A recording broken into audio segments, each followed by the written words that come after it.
Hey, friends. I thought we would pick back up where my microphone cut off on the released book, which was on chapter 4, page 75, titled On Becoming a Public Figure. This is the part where, in the last part of my last video on the released book, Gypsy says at the start of this, "Am I even an actual person or am I just a character?" Me musing from my tablet from Chillicothe Correctional Center. And I mentioned how that reminded me of Crying Ryan doing that dumb thing that he thinks is so deep, where he's like, "I didn't expect this. I actually wrote on a piece of paper, is this really happening to me?" And I held it up in front of a mirror and I took a picture and sent it to my friend. And I said, "Is this really happening to me?" Anyway, friends, Gypsy says in this chapter, not everything in this book was born out of interview style questions that may be monitored and recorded. I had my own questions for myself and those who love me. Understanding the underpinnings of my mother's mental illness is equivalent to solving a mystery. To form a full picture, to tear down the green screen as the backdrop of my life, I reached out to people who knew my mother, her essence, before I existed, when she was young and carefree. Beauty Queen Dee Dee. I gotta break in here and say again, friends, like I keep saying throughout this book, if she would have maintained the PR advice she clearly had when writing this, she would be in a much better state. Because nowadays, instead of saying, well, my mother had mental illness and deserves compassion, she's like, she was a shit piece of mom. Nobody mourns Hitler. I'm like Jesus. The bullies are crucifying me. Okay, back to the book. My mother's very close friend from high school told me, your mother always wanted to be famous. She dreamed of marrying an actor. She loved to follow rock bands. Breaking in again to say, we know Gypsy always wanted to be famous too, friends. In her Facebook messages to Aaliyah from 2014, she talked about how she was really enjoying her public speaking and growing into becoming a public figure. Back to the book again. Gypsy says, I do remember her enjoying the limelight, even though it was only local. Beyond the interpersonal attention in the form of sympathy and martyrdom she delighted in, she basked in the bright spotlight when the cameras rolled. Turn on the news, she'd say to someone she had called on the phone. Pick up this Sunday paper. You'll never guess who's in it, she'd tease with stars in her eyes. Breaking in to get to say, that is so normal. Who doesn't get excited if they're in the news? For real. And back to the book. The notoriety added a dimension to her disease. Yes, the Munchausen by proxy was the most dangerous part of the abuse, but it acted as a backstage pass to my mother's internal cinematic show. Whatever the movie in her mind was, I wasn't the star of it. When the press arrived, she'd be doing all the talking while I numbly waited for my cue. Like a stage mother, Beauty Queen Dee Dee fed me my lines. It's a dream come true. This makes me so happy. My mom is my best friend. Through me and through the script we memorized, Dee Dee could achieve some level of the fame she long desired. Okay, I got to break in and say, friends, I think that is absolute bullshit where she says whatever the show was, she wasn't the star of it. We can clearly see, we've all looked through the evidence of the house. We have looked through the old photos and videos. We've looked through the medical records, blah, blah, blah. It's very obvious that everything was all about Gypsy. And even if you're like me on the side that Dee Dee did do some conning and stealing, it was still for Gypsy. For those of you who believe that she didn't do any of that and that everything was justified, you're even more of the belief that it was all about Gypsy. I mean, no matter what side of the fence we're on about that particular point, we can all clearly see that everything was all about Gypsy, friends. And then her saying, she had to repeat a script and stuff like that. I can imagine once baby Aurora is talking, Gypsy will tell her certain things we don't talk about in public. That seems very normal. You know what I mean? Make sure you don't act a fool in front of these people, kind of stuff. I feel like every parent who has a child who is talking and blabbing out stuff says that. Besides, knowing what we know about Gypsy, Dee Dee might have been trying real dang hard to keep her from saying something inappropriate. What do y'all think, friends? Okay, back to the book. When the act aired on Hulu in 2019, people often asked me how it felt to become a public figure almost instantaneously. I had to remind them that my mother had always been vying for me to become one, and I am not thankful at all for how the act ripped me from my private life to a public existence that even my mother couldn't have manifested with her most wicked spell. Oh, good Lord, friends. There had been short documentaries like HBO's Mommy Dead and Dearest, which I had appeared in, news articles, podcasts, sleazy clickbait. These were snippets of my story that entertained people for the short term, but didn't impact them. But then the act aired, and I was completely bewildered by the public response. Before the act aired, I had just been another inmate doing her time. To this day, I keep my head down. I don't need any more eyes on me or extra attention.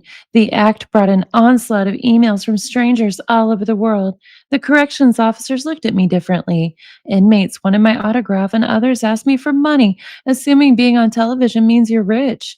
I still have no frame of reference for or context for what led the general viewing public to their hype because I have never seen the act. I was not consulted or compensated for a show that made actor Joey King a household name. Well, let's keep in mind, friends, this was published just before she was actually released from prison, either just before or right after. Let me go double check the published date. January 2024. So, literally right after she got out of prison, and she already had a trust fund from one of the producers of the act, from Nick Anticosta or whatever, however you say his name. So she's just straight lying there. Anyway, continuing with her lies. What I have seen of the act is limited to a clip that was played during one of the primetime award ceremonies. I think it was a scene of Joey on a bed with a cell phone. It was so far removed from my reality, it was hard to be sure what I was looking at. I just remember seeing Joey glammed out on the red carpet, the stark contrast of our lives casting a dark shadow over me. Here I was in my prison cell wearing my prison uniform, eating my disgusting prison food while Hollywood celebrated itself. And all I could think was this girl tried to play me and I had no control over it. Breaking in here to say, friends, it is no wonder that the producer guy and Joey King both reached out to Gypsy to try and smooth the waters because she was making a lot of threats and saying a lot of pretty dark things about them before she got out.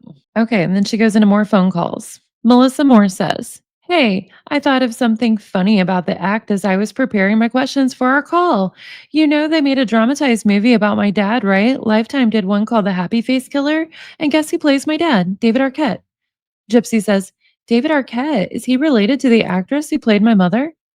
Melissa says, "Yes, Patricia Arquette played your mother in the act, and her brother is David Arquette."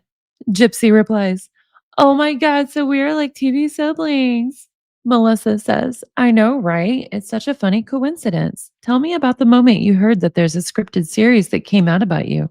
And then Gypsy says, "Christy first told me there's going to be a TV show about your life and what you went through. And I just felt like, how could someone accomplish that feat without even talking to me about it first and asking me one-on-one questions? I was upset.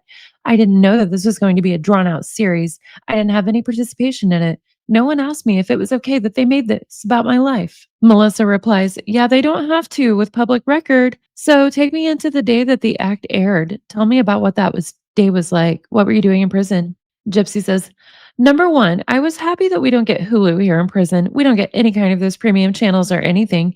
You know how I told you people will try and get you in trouble for any small reason? So I was really happy that no one could watch it and assume things about me, whether they would judge me for my crime or think I had $1 million somewhere and then try to get me to the hole. I'm just trying to go through my life, do my time as quietly as possible. So the night that it aired, I started having people email me. It was just boom, boom, boom. It was one after the other after the other. And I'm like, what is going on? It was like a bomb went off. I went from just Gypsy Rose Blanchard doing her time in prison to being a celebrity overnight and a celebrity for doing something horrible." It's funny how at certain times she loves to say she's not a celebrity and then other times she is. Like all of her narratives, friends. Gypsy says, "I remember crying to Christy on the phone after an inmate ran up to me and asked for my autograph. I was like, why? You don't know me." I was confused over how people could write me letters saying they support me when I wasn't proud of my crime by any means. Christy said, "Baby, you survived something that a lot of kids would have died in. People are not proud of your crime. They are proud you survived and are making yourself do better in life." Y'all think Christy really said that, friends? That sounds like something Gypsy was coached to say Christy said. Gypsy says, "So that gave me a sense of balance so I could continue to cope with the exposure and not feel ashamed because I understand that, yes, I did something wrong, but I also understand that surviving is unique and something positive. keep myself grounded by always remembering that I am here because I committed a crime, not for any other reason. Every time an interview request comes in or someone asks me for my autograph, I say to myself, "You're a murderer. No high horse here." That stays at the forefront of my mind. I don't associate myself as a murderer. If you think about it, yes, I had a part to play in it. I asked Nick for help, but he's the one that did the actual kill, not me. So when they say I'm a murderer, I don't identify as that. That's another narrative she definitely would have done better to stick with, friends. Melissa says, "Tell me about the weird things people have done since the act aired." Gypsy says, "Oh boy, giggle. Where do I even start? It ranges from really nice people to the meanest people. Many are strangers and so many random things in between." Melissa says, "Wasn't it a stranger's social media post that got you put in the hole?" Gypsy replies, "That was awful. I was put in the hole as they investigated me for a potential plan to escape prison. I was like, my parole hearing is in a few months and I've already done the majority of my time. I would never do that. I'm not fucking crazy, y'all." Melissa says, "I'm so sorry you had to go through that. How long were you in there for?" Gypsy says, "It was traumatizing. I was in there for a solid 2 weeks while they went through my stuff looking for writings or plans or any correspondence that indicated I knew the person who posted, which I didn't. This person just wrote on social media something like, 'She doesn't belong in prison. I wish I could bust her out.' That's all. And someone reported that post to the prison, and that was it. I was literally in my pajamas at around 10 a.m., having my morning coffee, watching the Food Network, and they had gloves on and said, 'Miss Blanchard, come with us.' They took me to the guard shack observation cubicle and said, 'Turn around and cuff up,' which means you're going to the hole." And I was like, "Wait, wait, what? What did I do? What did I do?" And they're like, "We don't know." Melissa says, "Sure, sure. Okay. So they didn't know? Geez, what an answer. Well, we'll definitely need to talk about your time in the hole. Wow, I can't even imagine. But for now, anything else that happens after your privacy is lost in response to the act?" Gypsy says, "Yeah, that's okay. Well, I get letters, nice letters from people who are going through their own challenges, like the letters that made me confused at first that Christy had to explain to me. And I get letters saying awful things." Melissa says, "Do you mind telling me some of the meanest things you've heard?" Gypsy says, "Well, the M word. I get called the M word. And you know that I'm even worse than Nick was because he didn't have a murder weapon. He wouldn't have had one if it weren't for me. They say, 'You're the one who put the knife in his hand. You're more evil than he is.'" I got to break in here and say, friends, okay, just a page ago, Gypsy claimed that with every interview request, she tells herself, "You're a murderer. No high horse here. You're in here for murder." But then when Melissa says, "What is the meanest thing you've heard?" She says, "Well, the M word. I get called the M word." What the actual hell, friends? The cognitive dissonance is so obvious and prominent. Okay, back to the book, and this is an interesting part. Gypsy says, "And sometimes people who write have affected my whole family. After the act, people wrote my parents. Strange women wrote my father, a married man, for fuck's sake. People have no boundaries at all. Christy, my dad, me, we are all guilty for engaging with some of these strangers. Some who had tried to become our so called friends only to sell us out, but that's a whole other story. That's where trust and betrayal have become a really tricky theme in all of our lives." And then the conversation part ends, and Gypsy goes to a section called Setting Boundaries. She says, "I don't mean to be cynical, but it took me a long time to grow up and see that in this world, far too many people behave badly. Trust has not been my strong suit, and betrayal has caused me lots of pain. The intrusion into my private life, a private life that I am trying damn hard to build for myself, has been the worst part of the aftermath of the act. The paradox is that I've met some beautiful people because of the media surrounding my story, but the same publicity that brought one kind soul to me also scared him off. Ian wrote me a heartfelt letter after he saw Mommy Dead and Dearest. I thought he sounded like a cool guy, so I wrote him back. We became pen pals and started talking on the phone. He was easy to talk to, and we had so much in common. I couldn't wait for him to visit me. When he did, after 37 minutes, he gave me a kiss that let me know how he felt. We started totally making out right there in the visitation room. Poor Kian got kicked out for that, and since the rule is no touching, I got lucky because that's an offense that can get you thrown in the hole. It was 100% worth it because we started dating and eventually became engaged. Then the act aired, and I was transformed into a pseudo celebrity. My personal life became public, which was really hard on Ken. Clickbait articles appeared mockingly announcing our engagement. Ken was a private person and didn't want the attention or the scrutiny. While I understood and shared in his sentiment, I took it hard when he ended our relationship. My first experience with real heartbreak. I didn't know what to do. The rite of passage of losing my first love happened alone in jail instead of in my bedroom surrounded by girlfriends playing me a breakup mix and eating pints of Ben and Jerry like in the movies. It was a time when I missed my mom, a time that should have been shared between the two of us, but would never be. I just got to comment real quick, friends, and say she always thinks she was deprived anytime, any situation wasn't like the movies. A lot of us went through our first breakup and we didn't do it with girlfriends and Ben and Jerry's. That tend to happen later on in life. You know what I mean? First heartbreak, we're usually alone in our bedrooms as a teenager, sobbing it out, unless we're very, very lucky. Anyway, moving on. That was just me opining, friends. Gypsy says, my faith, along with the passing of some time, revealed that God had a plan for me. He had served a purpose in my life to prepare me to be a better partner for the man I was meant to marry, and I'll always be grateful for that. Being a better partner to my later boyfriend, Ryan, meant I had to set boundaries that really kept my personal life, including challenges within my relationship, close to the vest. I knew this in theory, but not in practice.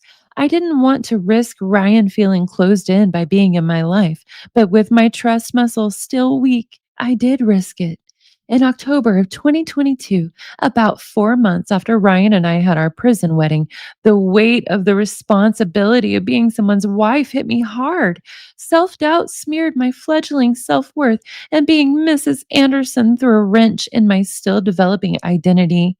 What I'm trying to say is, I freaked the fuck out. Poor Ryan. I picked fights with him and maybe on some level was pushing him away.